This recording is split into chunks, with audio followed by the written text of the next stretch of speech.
Ia datang ke Mekah terhuyung-huyung letih tetapi matanya bersinar bahagia. Memang, sulitnya perjalanan dan panasnya udara padang pasir telah menyengat badannya dengan rasa sakit dan lelah, tetapi tujuan yang hendak dicapainya telah meringankan penderitaan dan meniupkan semangat serta rasa gembira dalam jiwanya. Ia memasuki kota dengan menyamar. Seolah-olah ia seorang yang hendak melakukan tawaf keliling berhala-berhala besar di Ka'bah, atau seolah-olah musafir yang tersesat dalam perjalanan, atau lebih tepat orang yang telah menempuh jarak amat jauh, yang memerlukan istirahat dan menambah perbekalan. Padahal seandainya orang-orang Mekah mengetahui bahwa kedatangannya itu untuk menemui Muhammad SAW, dan mendengar keterangannya, pastilah mereka akan membunuhnya. Tetapi ia tak peduli akan dibunuh, asal saja setelah melintasi padang pasir luas, ia dapat menjumpai laki-laki yang dicarinya dan menyatakan iman kepadanya. Kebenaran dan dakwah yang diberikan Muhammad SAW dapat memuaskan hatinya. Ia terus melangkah sambil memasang telinga, dan setiap didengarnya orang memperkatakan Muhammad SAW, ia pun mendekat dan menyimak dengan hati-hati, hingga dari cerita yang tersebar di sana-sini, diperolehnya petunjuk yang dapat menunjukkan tempat persembunyian Muhammad SAW, dan mempertemukannya dengan beliau.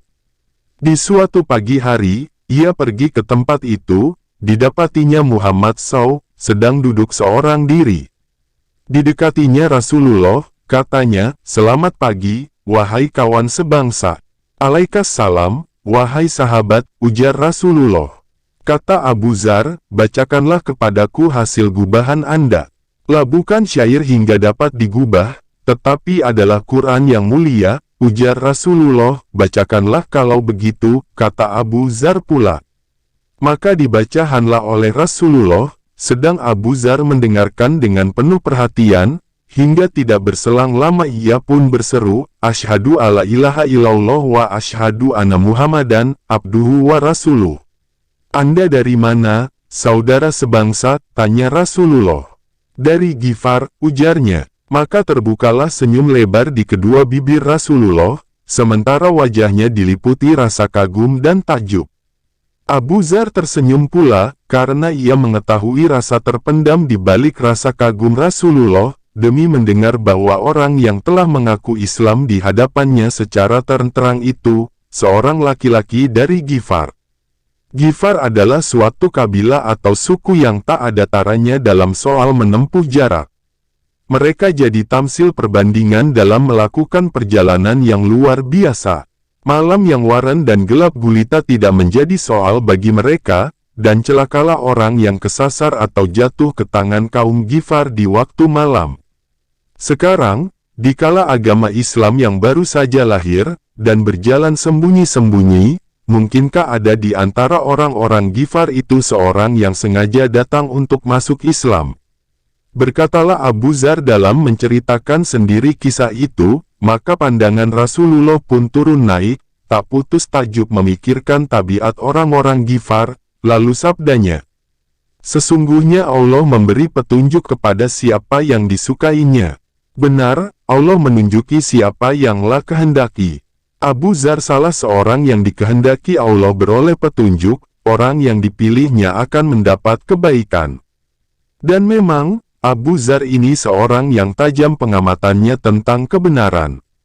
Menurut riwayat, ia termasuk salah seorang yang menentang pemujaan berhala di zaman jahiliyah, mempunyai kepercayaan akan ketuhanan serta iman kepada Tuhan yang maha besar lagi maha pencipta. Demikianlah, baru saja ia mendengar bangkitnya seorang nabi yang mencela berhala serta pemuja-pemujanya dan menyeru kepada Allah yang maha esa lagi perkasa, maka ia pun menyiapkan bekal dan segera mengayunkan langkahnya. Abu Dzar telah masuk Islam tanpa ditunda-tunda lagi. Urutannya di kalangan muslimin adalah yang kelima atau keenam. Jadi ia telah memeluk agama itu pada hari-hari pertama, bahkan pas saat-saat pertama agama Islam, hingga keislamannya termasuk dalam barisan terdepan. Ketika ia masuk Islam, Rasulullah masih menyampaikan dakwahnya secara berbisik-bisik. Dibisikkannya kepada Abu Dzar, begitupun kepada 5 orang lainnya yang telah iman kepadanya. Dan bagi Abu Dzar, tak ada yang dapat dilakukannya sekarang selain memendam keimanan itu dalam dada, lalu meninggalkan kota Mekah secara diam-diam dan kembali kepada kaumnya. Tetapi Abu Dzar yang nama aslinya Judub bin Janadah, seorang radikal dan revolusioner, telah menjadi watak dan tabiatnya menentang kebatilan dimanapun ia berada. Dan sekarang kebatilan itu berada di hadapannya serta disaksikannya dengan kedua matanya sendiri. Batu-batu yang ditembok, yang dibentuk oleh para pemujanya, disembah oleh orang-orang yang menundukkan kepala dan merendahkan akal mereka, dan diseru mereka dengan ucapan yang muluk, "Inilah kami datang demi mengikuti titahmu." Memang, ia melihat Rasulullah memilih cara bisik-bisik pada hari-hari tersebut, tetapi tak dapat tidak harus ada suatu teriakan keras yang akan dikumandangkan pemberontak ulung ini sebelum ia pergi. Baru baja masuk Islam, ia telah menghadapkan pertanyaan kepada Rasulullah. "Wahai Rasulullah, apa yang harus saya kerjakan menurut Anda?" "Kembalilah kepada kaummu sampai ada perintahku nanti," ujar Rasulullah. "Demi Tuhan yang menguasai nyawaku," kata Abu Dzar pula, "saya takkan kembali sebelum meneriakkan Islam dalam masjid. Bukankah telah saya katakan kepada kalian, jiwa yang radikal dan revolusioner?" Apakah Abu Dzar pada saat terbukanya alam baru secara gamblang, yang jelas terlukis pada pribadi Rasulullah yang diimaninya, serta dakwah yang uraiannya disampaikan dengan lisannya, apakah pada saat seperti itu ia mampu kembali kepada keluarganya dalam keadaan membisu 1000 bahasa? Sungguh, hal itu di luar kesanggupan dan kemampuannya. Abu Dzar pergi menuju Masjidil Haram dan menyerukan dengan sekeras-kerasnya suaranya, "Asyhadu alla ilaha illallah, wa asyhadu anna Muhammadan Rasulullah." Setahu kita, teriakan ini merupakan teriakan pertama tentang agama Islam yang menentang kesombongan orang-orang Quraisy dan memekakkan anak telinga mereka, diserukan oleh seorang perantau asing yang di Mekah tidak mempunyai bangsa, sanak keluarga maupun pembela. Dan sebagai akibatnya, ia mendapat perlakuan dari mereka yang sebetulnya telah dimaklumi akan ditemuinya. Orang-orang musyrik mengepung dan memukulnya hingga rubuh. Berita mengenai peristiwa yang dialami Abu Dzar itu akhirnya sampai juga kepada paman Nabi, Abbas, lah segera mendatangi tempat terjadinya peristiwa tersebut, tapi dirasanya ia tak dapat melepaskan Abu Dzar dari cengkeraman mereka kecuali dengan menggunakan diplomasi halus, maka katanya kepada mereka, "Wahai kaum Quraisy, Anda semua adalah bangsa pedagang yang mau tak mau akan lewat di kampung Bani Ghifar. Dan orang ini salah seorang warganya, bila ia bertindak akan dapat menghasut kaumnya untuk merampok kafilahmu nanti." Mereka pun sama menyadari hal itu, lalu pergi meninggalkannya. Tetapi Abu Dzar yang telah mengenyam manisnya penderitaan dalam membela agama Allah, tak hendak meninggalkan Mekah sebelum berhasil memperoleh tambahan dari dharma baktinya. Demikianlah pada hari berikutnya, tampak olehnya 2 orang wanita sedang tawaf keliling berhala-berhala Usaf dan Nailah sambil memohon padanya. Abu Dzar segera berdiri menghadangnya, lalu di hadapan mereka berhala-berhala itu dihina sejadi-jadinya. Kedua wanita itu memekik berteriak, hingga orang-orang gempar dan berdatangan laksana belalang, lalu menghujani Abu Dzar dengan pukulan hingga tak sadarkan diri. Ketika ia siuman, maka yang diserunya tiada lain hanyalah, bahwa tiada Tuhan yang hak diibadahi melainkan Allah, dan bahwa Muhammad itu utusan Allah. Maklumlah sudah Rasulullah SAW akan watak dan tabiat murid barunya yang ulung ini serta keberaniannya yang menakjubkan dalam melawan kebatilan. Hanya sayang saatnya belum lagi tiba, maka diulanginyalah perintah agar Din pulang, sampai bila telah didengarnya nanti Islam lahir secara terang-terangan, ia dapat kembali dan turut mengambil bagian dalam percaturan dan aneka peristiwanya. Abu Dzar kembali mendapatkan keluarga serta kaumnya dan menceritakan kepada mereka tentang Nabi yang baru diutus Allah, yang menyeru agar mengabdi kepada Allah yang Maha Esa dan membimbing mereka supaya berakhlak mulia, seorang demi seorang kaumnya masuk Islam. Bahkan usahanya tidak terbatas pada kaumnya semata, tapi dilanjutkannya pada suku lain, yaitu suku Aslam. Di tengah-tengah mereka ia pancarkan cahaya Islam. Hari-hari berlalu mengikuti peredaran massa, Rasulullah telah hijrah ke Madinah dan menetap di sana bersama kaum muslimin. Pada suatu hari, satu barisan panjang yang terdiri atas para pengendara dan pejalan kaki menuju pinggiran kota, meninggalkan kepulan debu di belakang mereka. Kalau bukanlah bunyi suara takbir mereka yang gemuruh, tentulah yang melihat akan menyangka mereka itu suatu pasukan tentara musyrik yang hendak menyerang kota. Rombongan besar itu semakin dekat, lalu masuk ke dalam kota, dan menunjukkan langkah mereka ke masjid Rasulullah dan tempat kediamannya. Ternyata rombongan itu tiada lain dari kabilah-kabilah Ghifar dan Aslam yang dikerahkan semuanya oleh Abu Dzar dan tanpa kecuali telah masuk Islam, laki-laki, perempuan, orang tua, remaja dan anak-anak. Sudah selayaknya lah Rasulullah semakin takjub dan kagum. Belum lama berselang, ia takjub ada seorang laki-laki dari Ghifar yang menyatakan keislaman di hadapannya. Sabdanya menunjukkan ketakjuban itu. Sungguh, Allah memberi hidayah kepada siapa yang dikehendakinya. Maka sekarang yang datang itu adalah seluruh warga Ghifar yang menyatakan keislaman mereka. Setelah beberapa tahun lamanya mereka menganut agama itu, semenjak mereka diberi hidayah Allah di tangan Abu Dzar. Dan ikut pula bersama mereka suku Aslam. Raksasa garong dan komplotan setan telah beralih rupa menjadi raksasa kebajikan dan pendukung kebenaran. Nah, tidakkah sesungguhnya Allah memberi petunjuk kepada siapa yang dikehendakinya? Rasulullah melayangkan pandangannya kepada wajah-wajah yang berseri-seri, pandangan yang diliputi rasa haru dan cinta kasih. Sambil menoleh kepada suku Ghifar, ia bersabda, "Suku Ghifar telah digafar, diampuni, oleh Allah." Kemudian sambil menghadap kepada suku Aslam, sabdanya pula, "Suku Aslam telah disalam, diterima dengan damai oleh Allah." Dan mengenai Abu Dzar, mubaligh ulung yang berjiwa, bebas dan bercita-cita mulia itu, tidakkah Rasulullah akan menyampaikan ucapan istimewa kepadanya? Tidak pelak lagi, pastilah ganjarannya tidak terhingga, serta ucapan kepadanya dipenuhi berkah. Dan tentulah pada dadanya akan tersemat bintang tertinggi, begitupun riwayat hidupnya akan penuh dengan medali.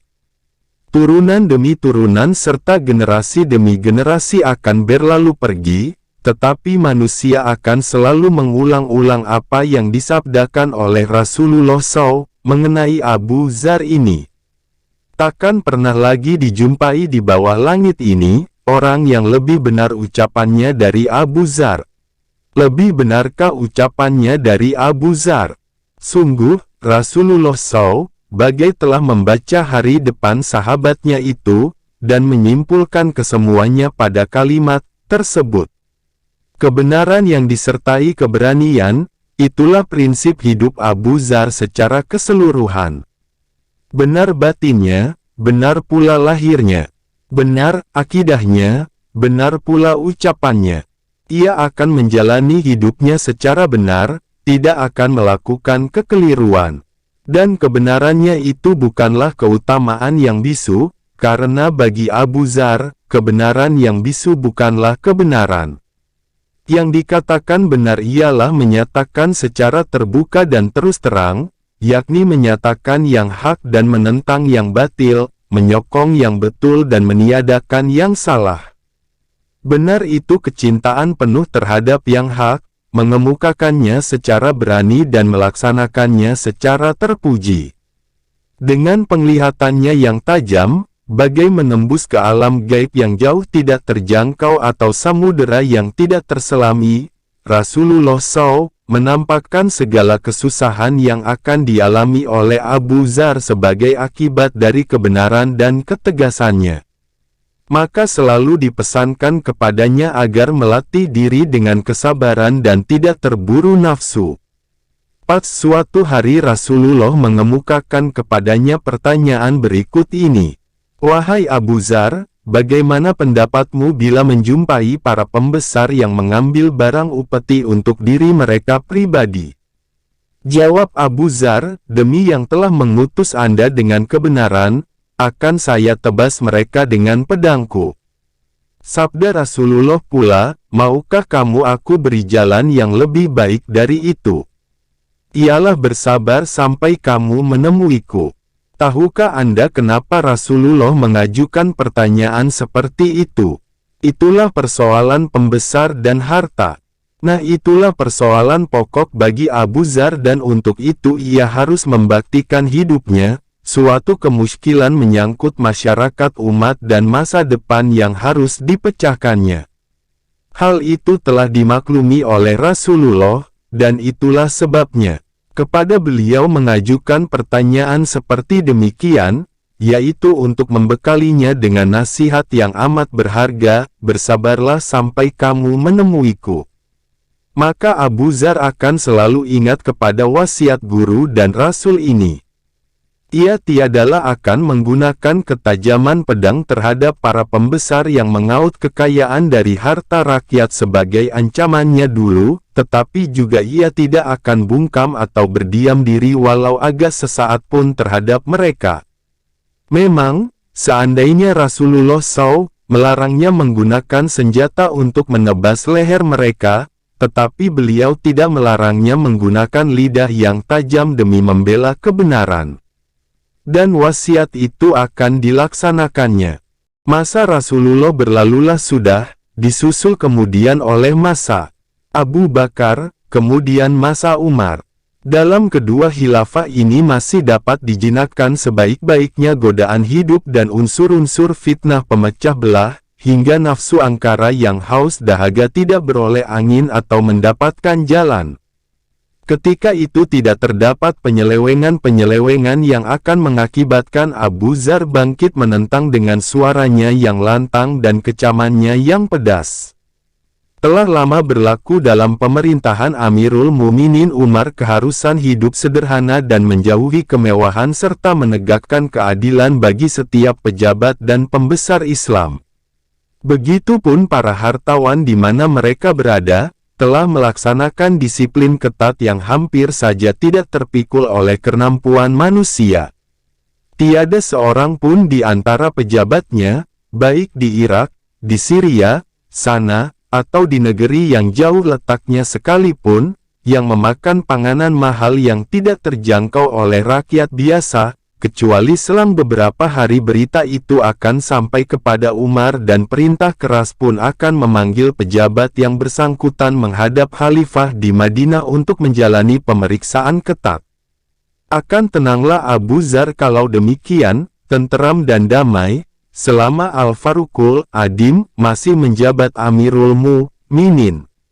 Dan selama Abu Dzar dalam kehidupannya tidak diganggu oleh kepincangan-kepincangan seperti penumpukan harta dan penyalahgunaan kekuasaan, maka dengan pengawasan Umar Ibnul Khattab yang ketat terhadap pihak penguasa dan pembagian yang merata terhadap harta, berarti telah memberikan kepuasan dan kelegaan kepada dirinya. Dan dengan demikian dapatlah ia memusatkan perhatiannya dalam beribadat kepada Allah penciptanya dan berjihad di jalannya, tanpa sedikit pun hendak berdiam diri jika melihat kesalahan-kesalahan di sana-sini, yang ketika itu memang jarang terjadi. Akan tetapi setelah khalifah besar yang teramat adil dan paling mengagumkan di antara tokoh kemanusiaan telah pergi, terasa adanya kehampaan dalam kepemimpinan. Bahkan hal tersebut menimbulkan kemunduran yang tak dapat dikuasai dan dibatasi oleh tenaga manusia. Sementara itu meluasnya ajaran Al-Islam ke berbagai pelosok dunia menumbuhkan kemakmuran hidup. Orang yang tidak dapat menahan godaan dunia banyak yang terjerumus ke dalam kemewahan yang melebihi batas. Abu Dzar melihat bahaya ini. Panji-panji kepentingan pribadi hampir saja menyeret dan mendepak orang-orang yang tugasnya sehari-hari menegakkan panji-panji Allah. Dan dunia, dengan daya tarik serta tipu muslihatnya yang mempesona, hampir pula memperdayakan orang-orang yang mengemban risalah untuk mempergunakannya sebagai wadah untuk menyemai dan menanamkan kebajikan. Dan harta yang dijadikan Allah sebagai pelayan yang harus tunduk kepada manusia, cenderung berubah rupa, menjadi tuan yang mengendalikan manusia. Dan kepada siapa? Tiada lain kepada sahabat-sahabat Muhammad SAW, yang di waktu wafatnya baju besinya sedang tergadai, sementara gundukan upeti dan harta rampasan perang bertumpuk di bawah telapak kakinya. Hasil kekayaan bumi yang sengaja diperuntukkan Allah bagi semua umat manusia, dengan menjadikan mereka mempunyai hak yang sama, hampir berubah menjadi suatu keistimewaan dan hak monopoli bagi mereka yang terbenam dalam kemewahan. Dan jabatan, yang merupakan amanat untuk dipertanggungjawabkan kelak di hadapan pengadilan ilahi, beralih menjadi alat untuk merebut kekuasaan, kekayaan dan kemewahan yang menghancur binasakan. Abu Dzar melihat semua ini. Ia tidak memikirkan apakah itu menjadi kewajiban dan tanggung jawabnya. Hanya ia langsung menghunus pedang, meletakkannya ke udara dan membedahnya. Kemudian ia bangkit berdiri dan menantang masyarakat yang telah menyimpang dari ajaran Islam dengan pedangnya yang tak pernah tumpul itu. Tetapi secepatnya bergemalah dalam kalbunya bunyi wasiat yang telah disampaikan Rasulullah kepadanya dulu. Maka dimasukkannya kembali pedang itu ke dalam sarungnya, karena tiada sepantasnya ia akan mengacungkannya ke wajah seorang muslim. Dan tidak ada hak bagi seorang mumin untuk membunuh mumin lainnya kecuali karena keliru tidak sengaja. QS 4 An-Nisa, 92.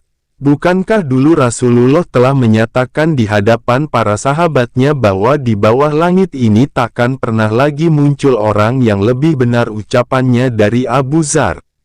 Orang yang memiliki kemampuan seperti ini, berupa kata-kata tepat dan jitu, tidak memerlukan lagi senjata lainnya. Satu kalimat yang diucapkannya, akan lebih tajam dan banyak hasilnya daripada pedang walau sepenuh bumi. Maka dengan senjata kebenarannya ia akan pergi mendapatkan para pembesar, kaum hartawan, pendeknya kepada dunia manusia yang cenderung menumpuk kekayaan yang membahayakan agama, yakni agama yang sengaja datang untuk memberikan bimbingan dan bukan untuk memungut upeti, sebab kenabian bukan suatu kerajaan, menjadi rahmat karunia bukan azab sengsara, mengajarkan kerendahan hati bukan kesombongan diri, persamaan bukan pengkastaan, kesahajaan bukan keserakahan, kesederhanaan bukan keborosan, kedamaian dan kebijaksanaan dalam menghadapi hidup bukan terpedaya dan mati-matian dalam mengejarnya. Baiklah ia pergi mendapatkan mereka semua, dan biarlah Allah menjadi hakim di antaranya dengan mereka, dan dialah sebaik-baik hakim. Maka, pergilah Abu Dzar menemui pusat-pusat kekuasaan dan gudang harta, dan dengan lisannya yang tajam dan benar merubah sikap mental mereka satu persatu. Dalam beberapa hari saja tak ubahnya ia telah menjadi panji-panji yang di bawahnya bernaung rakyat banyak dan golongan pekerja, bahkan sampai di negeri yang jauh yang penduduknya selama itu belum pernah melihatnya. Nama Abu Dzar bagaikan terbang ke sana dan tak satu daerah pun yang dilaluinya, bahkan walau baru namanya yang sampai ke sana, menimbulkan rasa takut dan ngeri hati pihak penguasa dan golongan berharta yang berlaku curang. Seandainya penggerak hidup sederhana ini hendak mengambil suatu panji bagi diri pribadi dan gerakannya, maka lambang yang akan terpampang pada panji-panji itu tiada lain dari sebuah setrika dengan baranya yang merah menyala. sedang yang akan menjadi semboyan dan lagi yang selalu diulang-ulangnya setiap waktu dan tempat, dan diulang-ulang pula oleh para pengikutnya seolah-olah suatu lagu perjuangan, ialah kalimat-kalimat ini. Beritakanlah kepada para penumpuk harta, yang menumpuk emas dan perak. Mereka akan disetrika dengan setrika api neraka, menyetrika kening dan pinggang mereka di hari kiamat. Setiap ia mendaki bukit, menuruni lembah memasuki kota, dan setiap ia berhadapan dengan seorang pembesar, selalu kalimat itu yang menjadi buah mulutnya. Begitupun setiap orang melihatnya datang berkunjung, mereka akan menyambutnya dengan ucapan, beritakan kepada para penumpuk harta. Kalimat ini benar-benar telah menjadi panji-panji suatu misi yang menjadi tekad serta pendorong dalam membaktikan hidupnya, demi dilihatnya harta itu telah ditumpuk dan dimonopoli, serta jabatan disalahgunakan untuk memupuk kekuatan dan mengaut keuntungan, serta disaksikannya bahwa cinta dunia telah merajalela dan hampir saja melumuri hasil yang telah dicapai di tahun-tahun kerasulan, berupa keutamaan dan kesalihan, kesungguhan dan keikhlasan. Abu Dzar menunjukkan sasarannya yang pertama terhadap poros utama kekuasaan dan gudang raksasa kekayaan, yaitu Syria, tempat bercokolnya Muawiyah bin Abi Sufyan yang memerintah wilayah Islam paling subur, paling banyak hasil bumi dan paling kaya dengan barang upetinya. Muawiyah telah memberikan dan membagi-bagikan harta tanpa perhitungan, dengan tujuan untuk mengambil hati orang-orang terpandang dan berpengaruh, dan demi terjaminnya masa depan yang masih dirindukannya, didambakan oleh keinginannya yang luas tidak terbatas. Di sana tanah-tanah luas, gedung-gedung tinggi dan harta berlimpah telah menggoda sisa-sisa yang tinggal dari pemikul dakwah, maka Abu Dzar harus cepat mengatasinya, sebelum hal itu berlarut-larut, sebelum pertolongan datang terlambat hingga nasi telah menjadi bubur. Pemimpin gerakan hidup sederhana ini pun berkemas-kemas, dan secepat kilat berangkat ke Syria. Dan demi berita itu didengar oleh rakyat jelata, mereka pun menyambut kedatangannya dengan semangat menyala penuh kerinduan, dan mengikuti kemana perginya. "Bicaralah, wahai Abu Dzar," kata mereka, "bicaralah, wahai sahabat Rasulullah." Abu Dzar melepaskan pandang menyelidik ke arah orang-orang yang berkerumun. Dilihatnya kebanyakan mereka adalah orang-orang miskin yang dalam kebutuhan. Lalu dilayangkan pandangnya ke arah tempat-tempat ketinggian yang tidak jauh letaknya dari sana, maka tamparlah olehnya gedung-gedung dan mahligai tinggi. Berserulah ia kepada orang-orang yang berhimpun sekelilingnya itu, "Saya heran melihat orang yang tidak punya makanan di rumahnya, kenapa ia tidak mendatangi orang-orang itu dengan menghunus pedangnya?" Tetapi segera pula teringat olehnya wasiat Rasulullah yang menyuruhnya memilih cara evolusi daripada cara revolusi, menggunakan kata-kata tandas daripada senjata pedang. Maka ditinggalkannyalah bahasa perang dan kembali menggunakan bahasa logika dan kata-kata jitu. Diajarkannyalah kepada orang-orang itu bahwa mereka sama tak ubah bagai gigi-gigi sisir, bahwa semua mereka berserikat dalam rizki, bahwa tak ada kelebihan seseorang dari lainnya kecuali dengan takwa, dan bahwa pemimpin serta pembesar dari suatu golongan, haruslah yang pertama kali menderita kelaparan sebelum anak buahnya, sebaliknya yang paling belakang menikmati kekenyangan setelah mereka. Dengan ucapan serta keberaniannya, Abu Dzar telah memutuskan untuk membentuk suatu pendapat umum di setiap negeri Islam, hingga dengan kebenaran, kekuatan dan ketangguhannya menjadi kekangan terhadap para pembesar dan kaum hartawan, dan dapat mencegah munculnya suatu golongan yang menyalahgunakan kekuasaan atau menumpuk harta kekayaan. Dalam beberapa hari saja daerah Syria seakan berubah menjadi sel-sel lebah yang tiba-tiba menemukan ratu yang mereka taati. Dan seandainya Abu Dzar memberikan isyarat untuk berontak, pastilah api pemberontakan akan berkobar. Tetapi sebagai telah kita katakan tadi, niatnya hanya terbatas untuk membentuk suatu pendapat umum yang harus dihormati, dan agar ucapan-ucapannya menjadi busa bibir di tempat-tempat pertemuan, di masjid dan di jalan-jalan. Bahaya terhadap perbedaan-perbedaan yang timbul itu mencapai puncaknya, ketika ia mengadakan dialog dengan Muawiyah di hadapan umum, di mana yang hadir menyampaikan kepada yang tidak hadir dan beritanya, bagaikan terbang di bawah angin. Abu Dzar tampil sebagai orang yang paling jitu, ucapannya sebagai telah dilukiskan oleh Nabi sebagai gurunya. Dengan tidak merasa gentar dan tanpa tedeng aling-aling ditanyainya Muawiyah tentang kekayaannya sebelum menjadi wali negeri dan kekayaannya sekarang. Mengenai rumah yang dihuninya di Mekah dulu, dan mahligai-mahligainya, yang terdapat di Syria dewasa ini. Kemudian dihadapkannya pertanyaan kepada para sahabat yang duduk di sekelilingnya, yaitu yang ikut bersama Muawiyah ke Syria dan telah memiliki gedung-gedung serta tanah-tanah pertanian yang luas pula. Lalu ia berseru kepada semua yang hadir, apakah tuan-tuan yang sewaktu Quran diturunkan kepada Rasulullah, ia berada di lingkungan tuan-tuan? Jawaban pertanyaan itu diberikannya sendiri. Katanya, benar, kepada tuan-tuanlah Al-Quran diturunkan, dan tuan-tuanlah yang telah mengalami sendiri berbagai peperangan. Kemudian diulangi pertanyaannya, tidakkah tuan-tuan jumpai dalam Al-Quran ayat ini? Dan orang-orang yang menyimpan emas dan perak dan tidak menafkahkannya di jalan Allah, bahwa mereka akan menerima siksa yang pedih. Yaitu ketika emas dan perak dipanaskan dalam api neraka, lalu disetrikakan ke kening, ke pinggang dan ke punggung mereka, sambil dikatakan, "Nah, inilah dia yang kalian simpan untuk diri kalian itu, maka rasailah akibatnya." QS 9 At-Taubah, 24-35. Muawiyah memotong jalan pembicaraannya, katanya, ayat ini diturunkan kepada ahlul kitab. Tidak, seru Abu Dzar, bahkan ia diturunkan kepada kita dan kepada mereka.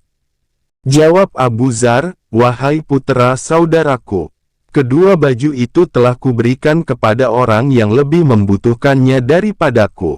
Kata kawan itu pula, demi Allah, Anda juga membutuhkannya. Menjawablah Abu Dzar, ampunilah ya Allah. Kamu terlalu membesarkan dunia. Tidakkah kamu lihat burdah yang saya pakai ini? Dan saya punya satu lagi untuk salat Jumat, saya punya seekor kambing untuk diperah susunya, dan seekor keledai untuk ditunggangi. Nikmat apa lagi yang lebih besar dari yang kita miliki ini?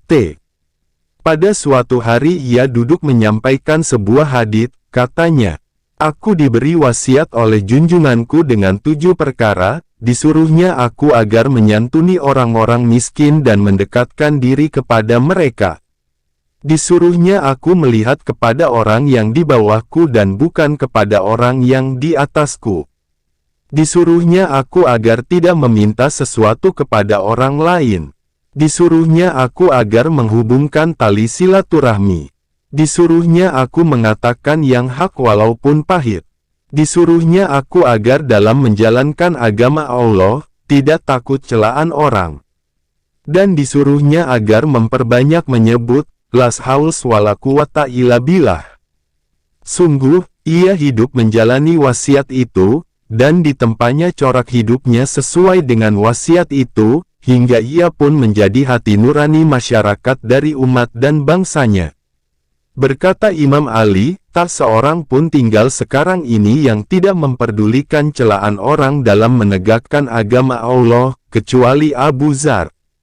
Petik 2. Hidupnya dibaktikan untuk menentang penyalahgunaan kekuasaan dan penumpukan harta, untuk menjatuhkan yang salah dan menegakkan yang benar, mengambil alih tanggung jawab untuk menyampaikan nasihat dan peringatan. Mereka larang ia memberikan fatwa, tapi suaranya bertambah lantang, katanya kepada yang melarang itu. Demi Tuhan yang nyawaku berada di tangannya. Seandainya tuan-tuan menaruh pedang di atas pundakku, sedang menurut rasa hatiku masih ada kesempatan untuk menyampaikan ucapan Rasulullah yang kudengar daripadanya, pastilah akan kusampaikan juga sebelum tuan-tuan menebas batang leherku. Wahai, kenapa kaum muslimin tak hendak mendengarkan nasihat dan tutur katanya waktu itu? Seandainya mereka dengarkan, pastilah fitnah yang berkobar dan berlarut-larut, yang menjerumuskan pemerintah dan masyarakat Islam pada bahaya, padam dan mati dalam kandungan. Sekarang Abu Dzar sedang menghadapi sakaratul maut di Rabazah, suatu tempat yang dipilihnya sebagai tempat kediaman setelah terjadi perbedaan pendapat dengan Utsman R.A. Nah, marilah kita mendapatkannya, untuk melepas kepergian orang besar ini, dan menyaksikan akhir kesudahan dari kehidupannya yang luar biasa. Seorang perempuan kurus yang berkulit kemerah-merahan dan duduk dekatnya menangis. Perempuan itu adalah istrinya. Abu Dzar bertanya kepadanya, "Apa yang kamu tangiskan padahal maut itu pasti datang?" Jawabnya, "Karena Anda akan meninggal, padahal pada kita tak ada kain untuk kafanmu."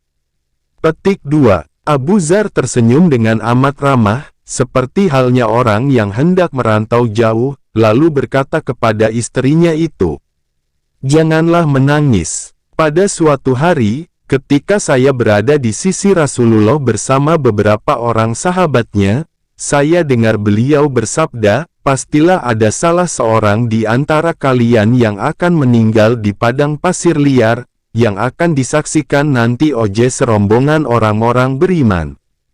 Semua yang ada di majelis Rasulullah itu telah meninggal di kampung dan di hadapan jamaah kaum muslimin, tak ada lagi yang masih hidup di antara mereka kecuali daku. Nah, inilah daku sekarang menghadapi maut di padang pasir, maka perhatikanlah olehmu jalan, siapa tahu kalau rombongan orang-orang beriman itu sudah datang. Demi Allah saya tidak bohong, dan tidak pula dibohongi. Dan, ruhnya pun kembali ke hadlirat Allah. Dan benarlah, tidak salah.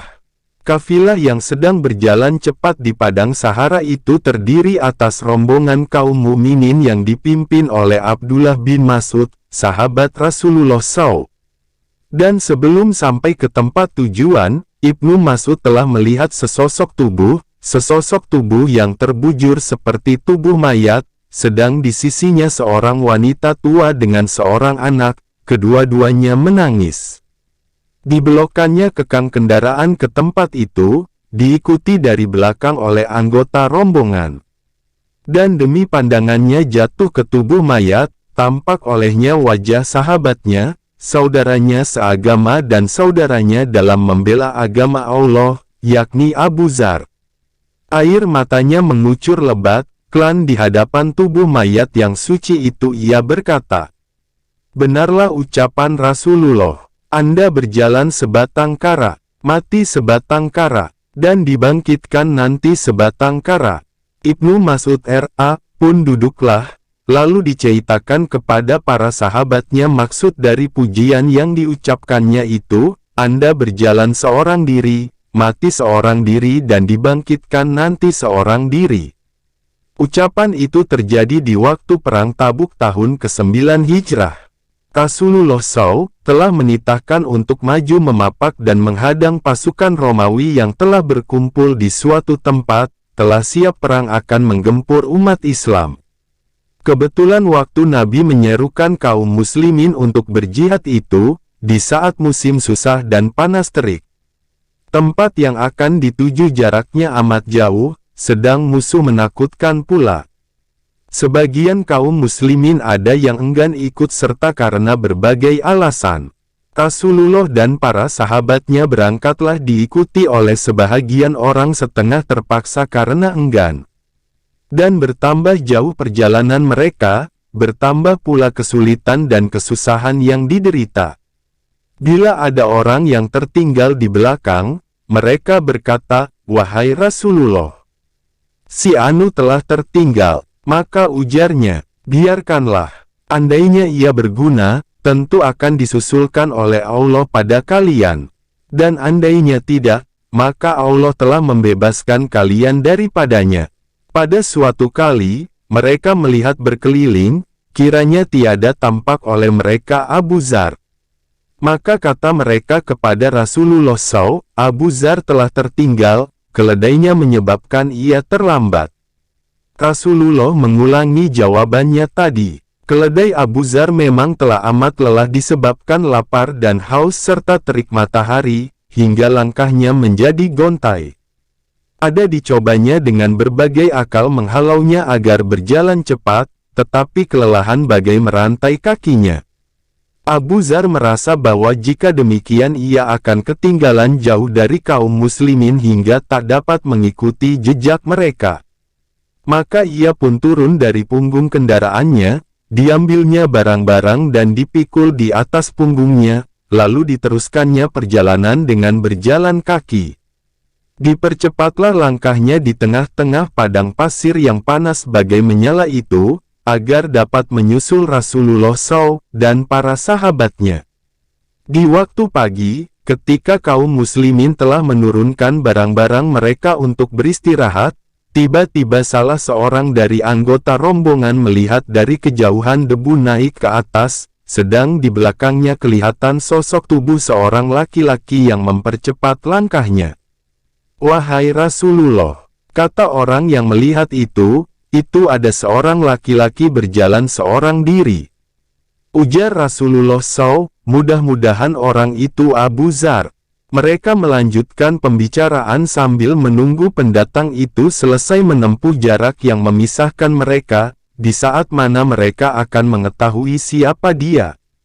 Musafir mulia itu mendekati mereka secara lambat, langkahnya bagai disentakkan dari pasir lembut yang membara, sementara beban di punggung bagai menggantungi tubuhnya.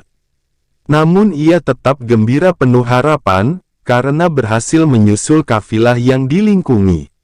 Berkah, dan tidak ketinggalan dari Rasulullah SAW, dan saudara-saudaranya seperjuangan. Setelah ia sampai dekat rombongan, seorang berseru, "Wahai Rasulullah, demi Allah ia Abu Dzar."